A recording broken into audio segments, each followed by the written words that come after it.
but it also served as a message China doesn't want to decouple from the West. China seemed to be quite friendly with Russia, but tides are turning since Putin's war against Ukraine. And straight to now, Beijing seems to be toughening its stance.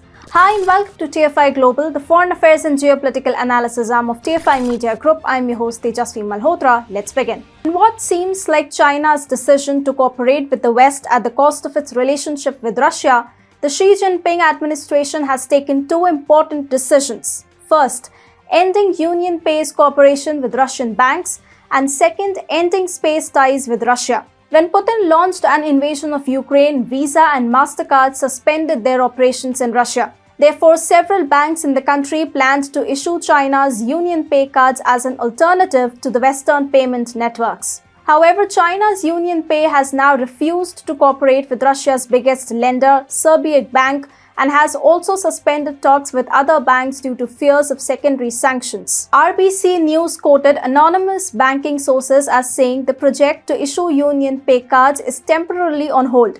It added they don't officially confirm that it's tied to sanctions, saying it's on pause until further instructions.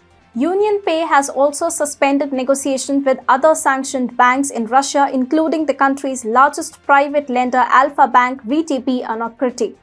In fact, Russian users of UnionPay have also reported difficulties with using the network system to make payments in the US, Israel, Europe, Asia, and the Middle East. As per the president of Russian Academy of Sciences, Alexander Sergeyev, China has suspended scientific cooperation with Russia following the Ukraine invasion. This was on expected lines. However, he also said that interaction with Chinese scientists became more complicated. Sergeyev said, if we talk about the southern and eastern directions, unfortunately I can say directly that our Chinese scientific colleagues have also pressed the pause button. And over the past month, we have not been able to enter into serious discussions, despite the fact that we had excellent cooperation along with regular communication. In recent years, China and Russia had started collaborating in the space sector. This seemed to pose a challenge for the West given Russia's status as a space superpower and China's budding space research industry. However, with China suspending scientific cooperation, the Sino-Russian space sector collaboration is also likely to suffer.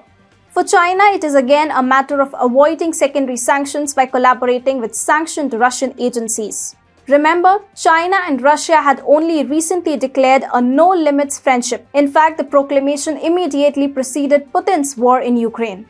It seemed as if China would support Russia no matter what, but then it is suddenly reducing its cooperation with Russia. Why? Well, the answer is simple: Western sanctions.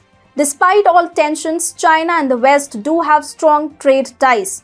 This is what has made China an export powerhouse, and it doesn't want to lose that tag.